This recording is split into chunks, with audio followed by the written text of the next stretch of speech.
मुझे एक बार मोदी जी कहते कि यहाँ से चले जाओ, मैं आपको इजाजत दे रहा हूँ, और मुझे ईरान बुला ले, मैं यहाँ से ट्रम्प को, नेतन्याहू को मारने के लिए जरूर जाऊंगी। मैं वो हुसैन हूँ जो डरते नहीं है। उनमें जिनको अभी आपने कुछ देर पहले देखा सुना और इनमें जिनको अभी आप देखोगे सुनोगे, क्या फर्क है और क्या है इन लोगों में जो एक जैसा है, ये आप सोच के कमेंट सेक्शन में बताना दोस्तों। एक बात बोलूंगा, यहाँ तक कि मेरा बाप भी नहीं पालता, मेरे को अल्लाह पालता है। मेरा अल्लाह पालता है तो शिकायत सरकार से क्यों है? शिकायत कौन कर रहा है? शिकायत सरकार को, अगर सरकार वाली बात होती है तो 15 मिनट में हम शहर खत्म कर देंगे, हम ऐसे आदमी हैं। इन दोनों ही क्लिप्स में जो एक बात एक जैसी है वो है इन लोगों की सस्ती बॉलीवुड वाली डायलॉगबाजी। जी हाँ दोस्तों, दोनों ही क्लिप्स में वही एग्जैक्टली कर रहे थे।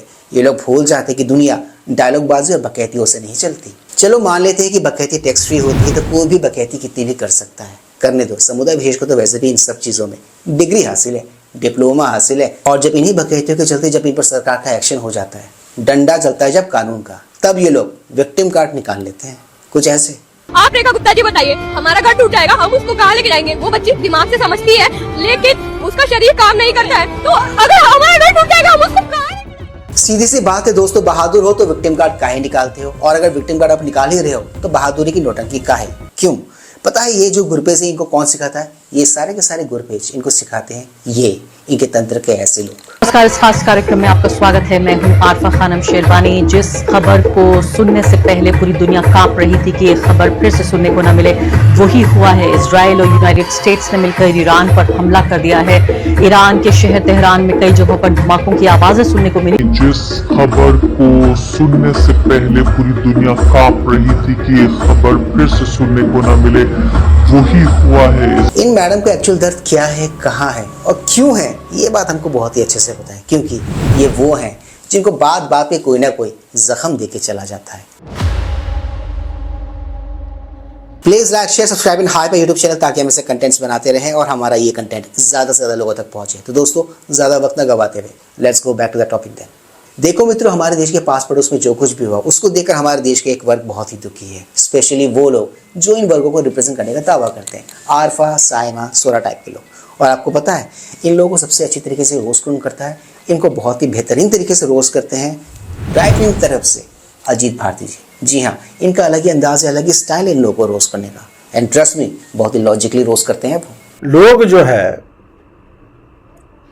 उधर ईरान की महिलाएं जो है वो अत्यंत आनंद में है कि भाई एक डिक्टेटर से, इससे जो है पाला हमारा छूटा, मर गया, ला ला ला ला ला ला, ये सारा कुछ जो आप लोगों ने गाना वाना भी सुना ही होगा। परंतु यहाँ के जो लोग हैं बेचारे, वो यहाँ पे रोए जा रहे हैं कि नहीं नहीं, हम जो है मतलब हम तो रोएंगे, हमारे तो बाप थे।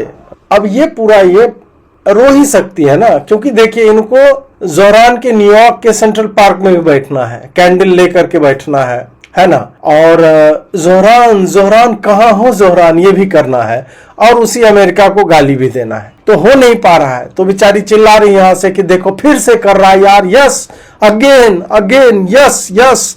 तो इस पे आलोक भट्ट जी लिखते हैं कि उठ जाओ खामरू आरफा। अब जिल्लत वाले से फिर अब प्रदीप गुप्ता लिखते हैं कि आरफा आज पागल वागल ना हो जाए, वहां की औरतें खुशी मना रही हैं और ये दुखी हो रही हैं। आरफा उनके बिहाफ पे हो रही है ना। आरफा जी ने उन सब का शोक अपने हृदय में भर लिया है, और वो जो है छलक छलक के बाहर आ रहा है उनके आंसुओं के रूप में, इसलिए रो रही हैं। और शोक चूंकि हर लिया, आरफा का नाम अशोक ना हो जाए, और शोक जब हर लिया है तो उनके पास केवल जो है अब हंसने का रहा है। इस कारण से आरफा जी यहाँ पे जो है वो शोकाकुल है, और वो लोग जो है खुशी मना रही है। तो ये थोड़ा सा आपको इंटेलेक्चुअली जो है वो देखना पड़ेगा, है ना। दे एट चिल्ड्रन, समझ रहे हैं, ये नया है। अभी बच्चे मारने वाले थे, अभी ये बच्चे खाने वाले। तो बोले कि ये मतलब इनके लिए मारना जो है वो संतुष्टिकारक ही रहा होगा और मजा भी आया होगा। मॉन्स्टर्स मे दे रॉट, सड़े। अब पता नहीं ये साइमा जी जो है ये दे एट चिल्ड्रन कहाँ से आ रहा है पता है? एप्स्टीन फाइल्स से। अब अमेरिका का इसमें आ गया ना थोड़ा सा। तो इस्लाम में 7 अक्टूबर को जो हुआ और उसको तुम लोगों ने जिस तरह से बताया कि भाई सताए जा रहे थे, हम क्या कर। अजीत भारती जी जो कुछ भी कर रहे थे ना यहाँ पर इन सबके साथ, उसको कहते हैं रोस्ट करना, उसको कहते हैं मजे लेना, फिरकी लेना, वो भी तबीयत के साथ, और जिसका इंतजाम किसी और ने नहीं, खुद इन्होंने ही किया था।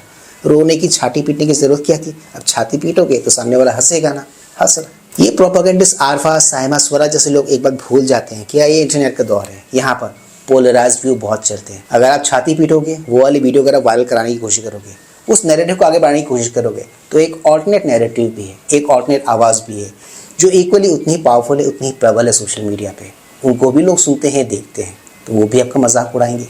चल रहा है मजाक, उड़ा रहे लोग आपका मजाक। सैयद अली ख्वाब नहीं साहब मेरे धर्मगुरु हैं। ठीक है, सिर्फ वो वहाँ के ईरान के सुप्रीम लीडर नहीं है, रिलीजियस लीडर है।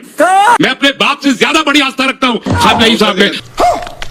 आपने बोला कि आप उनको अपने पिता से भी ज्यादा मानते हैं, अपना धर्म गुरु मानते हैं। सर मेरा मानना है कि मैं किसी भी ऐसे इंसान को धर्म गुरु अगर है भी और वो गलत कर रहा है, महिलाओं को कुचल रहा है, उनके साथ गलत कर रहा है, या कोई भी, चाहे वो राम रहीम हिंदू हो, चाहे वो खेमनाई मुस्लिम हो, मैं उसके अपोजिट हूँ। मैं कभी भी मानव अधिकार के खिलाफ नहीं जाऊंगा। वो धर्म गुरु चाहे हिंदू हो चाहे मुस्लिम हो, सर आप धर्म के नाम पर देश को नहीं तोड़ सकते हैं। वहाँ पर वहाँ की जनता सर सपोर्ट करिए, वहाँ की जो महिलाएं हैं वो खुश है खेमनाई के डेट से, तो हम क्यों शोक मना रहे हैं? मेरा क्वेश्चन इन सर से है, ये कह रहे हैं जो ईरान में जिन लीडर की डेथ हुई है वो इस इंडिया में प्रोटेस्ट हो रहा है, तो वहां पे जब वुमेन सेफ्टी पे वहां पे लोगों को मारा जा रहा था, तो वो प्रोटेस्ट इंडिया में क्यों नहीं हुई? मैं क्या बताऊं? ईरान में जो लोग हैं वो मुस्लिम नहीं है क्या जो सेलिब्रेट कर रहे हैं? अगर आप दुख मना रहे हैं तो मुस्लिम है, वो लोग जो सेलिब्रेट कर रहे हैं वो मुस्लिम है या नहीं है ईरान में? अरे मैं क्या बताऊं मैं? अजीत भारती जी के इन सारे क्लिप्स में जो कुछ भी देखा सुना ना, वो था अजीत भारती जी का रोस्ट, जो उन्होंने एक तंत्र विशेष को किया। अब वो तंत्र विशेष कौन है ये तो आप समझ ही गए होंगे। उसी का एक्सटेंशन है इस देश में लेफ्टिस्ट, जिसको रूबिका लियाकत ने भी तरीके से रोस्ट किया है और बहुत ही अच्छी तरीके से एक्सपोज किया है। ये भी आपको देखना चाहिए। आप जैसे लोग घर में दुबक कर बैठे रहते हैं, जब ईरान में वही 7 साल की छोटी बच्चियों को बुर्का ना पहनने पर खून कर दिया जाता था। Shut up sir, shut up. Mahsa Amini का नाम जानते हैं? विवेक श्रीवास्तव, महसा अमीनी का नाम जानते हैं? महसा अमीनी का नाम जानते हैं? कौन है महसा अमीनी? पुरानी बातें आज शर्म आनी चाहिए आपको, शर्म आनी चाहिए। तो देख लिया ना आप सर ने किस तरीके से रूबिका लियाकत ने इस लेफ्टिस्ट वे की मूर्ति बंद कर दी, जो कि अक्सर इनके साथ होता भी है। टीवी शोज में अगर आप नोटिस करोगे तो अक्सर इनके पास सवालों के जवाब होते नहीं है, ये आए बाय शाये की बातें करते रहते हैं। एनीवेज जितने भी लोग मातम मना रहे हैं ना, छाती पीट रहे हैं, स्पेशली दोस्त जो अपने आप को इनका रिप्रेजेंटेटिव कहते हैं, इन सबसे मेरा एक ही सवाल है, पहलगाम के वक्त आपका कहाँ था ये आक्रोश? दिल्ली में जो घटना घटी, दिल्ली में जब ब्लास्ट हुआ, उस वक्त कहाँ था आपका ये गुस्सा? उस वक्त इन सब का ये जो गुस्सा है ना, ये गायब था, नजर आता, क्योंकि उनके नैरेटिव को सूट जो नहीं कर रहा था ये सारी की सारी घटनाएं, इसलिए उन्होंने चूं तक नहीं किया। और अब ये लोग छाती पीट के ऊपर में बाहर आ गए हैं। दोगलाबंदी बंद कर दो, वरना क्या है ना, एक ऐसा वक्त आएगा जब आपको बंद करने का टाइम भी नहीं मिलेगा। क्या? दोगलाबंदी। तो दोस्तों आज के इस मजेदार वीडियो में सिर्फ इतना ही। मैं मिलूंगा आप सबके साथ अपने अगले वीडियो में। Anyways do not forget to like share subscribe YouTube channel. इससे में शक्ति मिलती है, इससे में ताकत मिलती है और इससे में मोटिवेशन मिलती है। कीप स्माइलिंग दोस्तों।